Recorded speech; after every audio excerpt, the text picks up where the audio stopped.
Chapitre 20. Mais il arriva que le petit prince, ayant longtemps marché à travers les sables, les rocs et les neiges, découvrit enfin une route. Et les routes vont toutes chez les hommes. Bonjour, dit-il. C'était un jardin fleuri de roses. Bonjour, dirent les roses. Le petit prince les regarda. Elles ressemblaient toutes à sa fleur. Qui êtes-vous? Leur demanda-t-il, stupéfait. Nous sommes des roses, dirent les roses. Ah, fit le petit prince, et il se sentit très malheureux. Sa fleur lui avait raconté qu'elle était seule de son espèce dans l'univers. Et voici qu'il en était 5000 toutes semblables dans un seul jardin. Elle serait bien vexée, se dit-il, si elle voyait ça. Elle tousserait énormément et ferait semblant de mourir pour échapper au ridicule. Et je serais bien obligé de faire semblant de la soigner, car sinon, pour m'humilier, moi aussi, elle se laisserait vraiment mourir.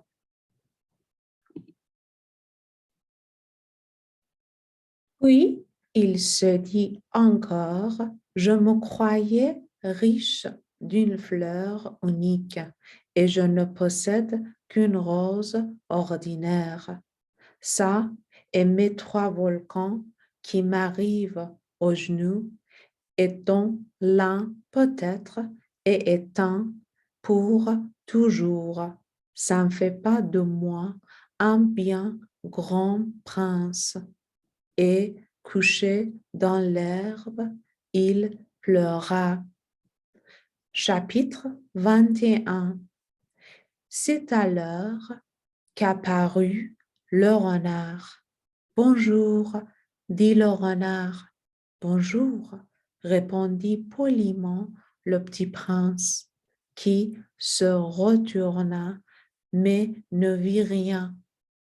Je suis là, dit la voix sur le pommier. Qui es-tu? Dit le petit prince. Tu es bien jolie. Je suis un renard, dit le renard. Viens jouer avec moi, lui proposa le petit prince. Je suis tellement triste. Je ne puis pas jouer avec toi, dit le renard. Je ne suis pas apprivoisé. Ah, pardon, fit le petit prince, mais après réflexion, il ajouta, qu'est-ce que signifie apprivoiser? Tu n'es pas d'ici, dit le renard. Que cherches-tu? Je cherche les hommes, dit le petit prince. Qu'est-ce que signifie apprivoiser? Les hommes, dit le renard, ils ont des fusils et ils chassent. C'est bien gênant. Ils élèvent aussi des poules. C'est leur seul intérêt. Tu cherches des poules? Non, dit le petit prince. Je cherche des amis. Qu'est-ce que signifie apprivoiser? C'est une chose trop oubliée, dit le renard. Ça signifie créer des liens. Créer des liens?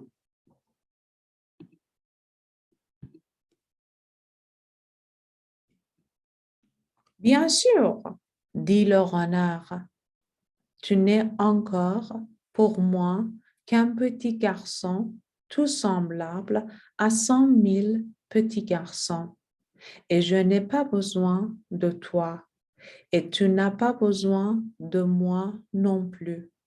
Je ne suis pour toi qu'un renard semblable à 100 000 renards. Mais si tu m'apprivoises, nous aurons bien besoin l'un de l'autre.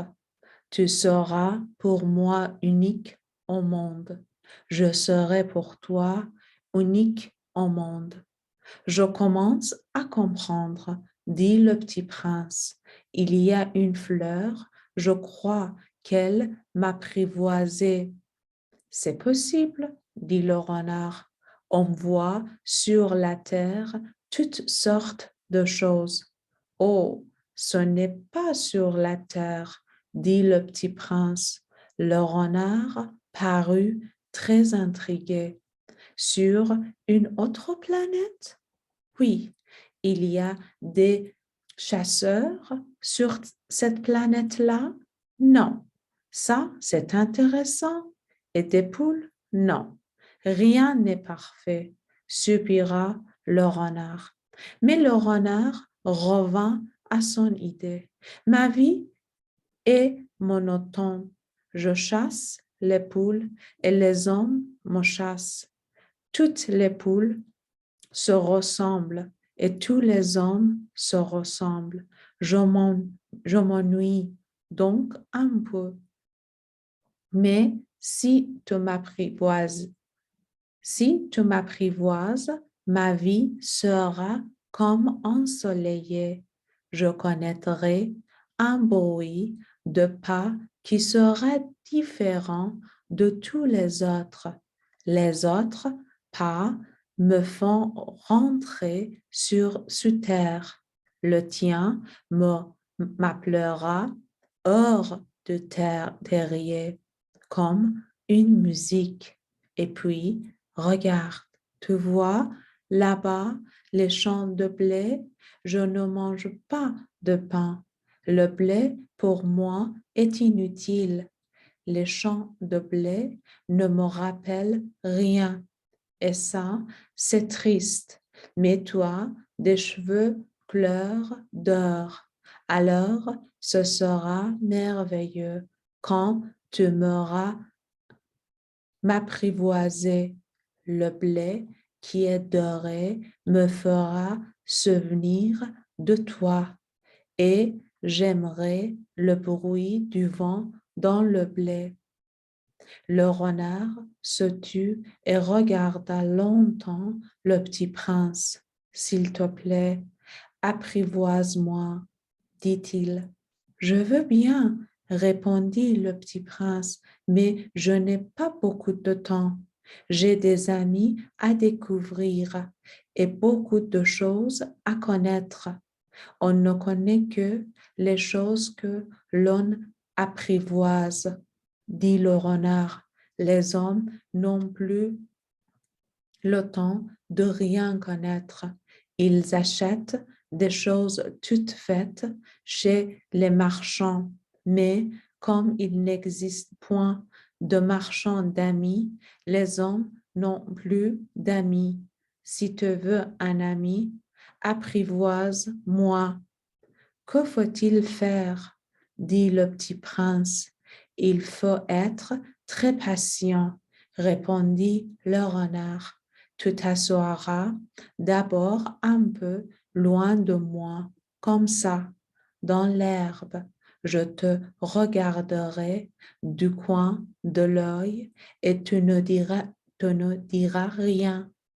Le langage est source de malentendus, mais chaque jour tu pourras t'asseoir un peu plus près.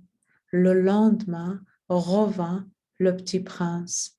Il eût mieux valu revenir à la même heure, dit le renard. Si tu viens par exemple à 4 heures de l'après-midi, dès 3 heures, je commencerai d'être heureux. plus l'heure avancera, plus je me sentirai heureux. À 4 heures, déjà, je m'agiterai et m'inquiéterai. Je découvrirai le prix du bonheur. Mais si tu viens n'importe quand, je ne saurais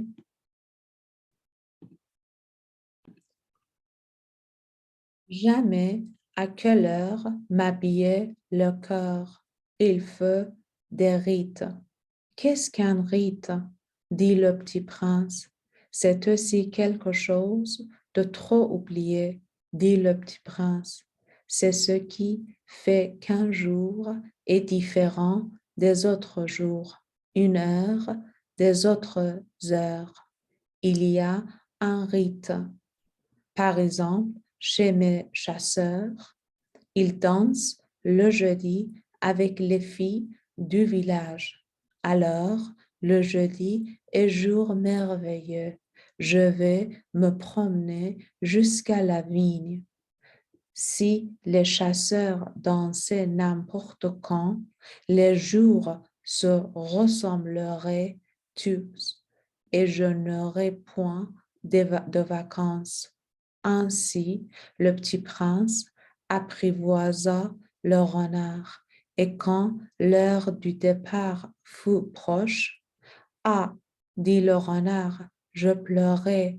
C'est ta faute, dit le petit prince, je ne te souhaiterais point de mal, mais tu as voulu que je t'apprivoise.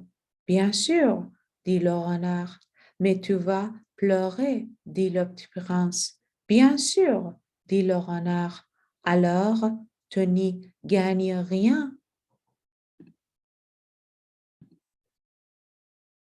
J'y gagne, dit le renard, à cause de la couleur du blé. Puis il ajouta, va revoir les roses. Tu comprendras que la tienne est unique au monde. Tu reviendras me dire adieu et je te ferai cadeau d'un secret. Le petit prince s'en fout revoir les roses.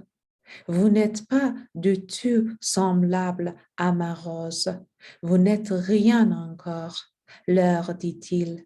Personne ne vous a apprivoisé et vous n'avez apprivoisé personne. Vous êtes comme était mon renard. Ce n'était qu'un renard semblable à 100 000 autres, mais j'en ai fait mon ami et il est maintenant unique au monde. Et les roses étaient bien gênées. Vous êtes belle, mais vous êtes vide, leur dit-il encore. On ne peut pas mourir pour vous. Bien sûr, ma rose, à moi, un passant ordinaire, croirait qu'elle vous ressemble. Mais à elle seule, elle est plus importante que vous toutes, puisque c'est elle que j'ai arrosée, puisque c'est elle que j'ai mis sur globe, puisque c'est elle que j'ai abritée par le paravent, puisque c'est elle dont j'ai tué les chenilles, sauf les 2 ou 3 pour les papillons, puisque c'est elle que j'ai écouté ça plaindre, ou se plaindre, ou se vanter, ou même quelquefois se taire, puisque c'est ma rose. Et il revint vers le renard. Adieu, dit-il. Adieu, dit le renard. Voici mon secret. Il est très simple. On ne voit bien qu'avec le cœur.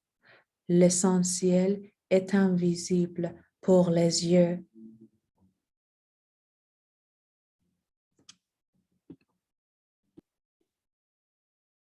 L'essentiel est invisible pour les yeux, répéta le petit prince afin de se souvenir. C'est le temps que tu as perdu pour ta rose qui fait ta rose si importante. C'est le temps que j'ai perdu pour ma rose, fit le petit prince afin de se souvenir. Les hommes ont oublié cette vérité, dit le renard, mais tu ne dois pas l'oublier. Tu deviens responsable pour toujours de ce que tu as apprivoisé. Tu es responsable de ta rose. Je suis responsable de ma rose, répéta le petit prince afin de se souvenir.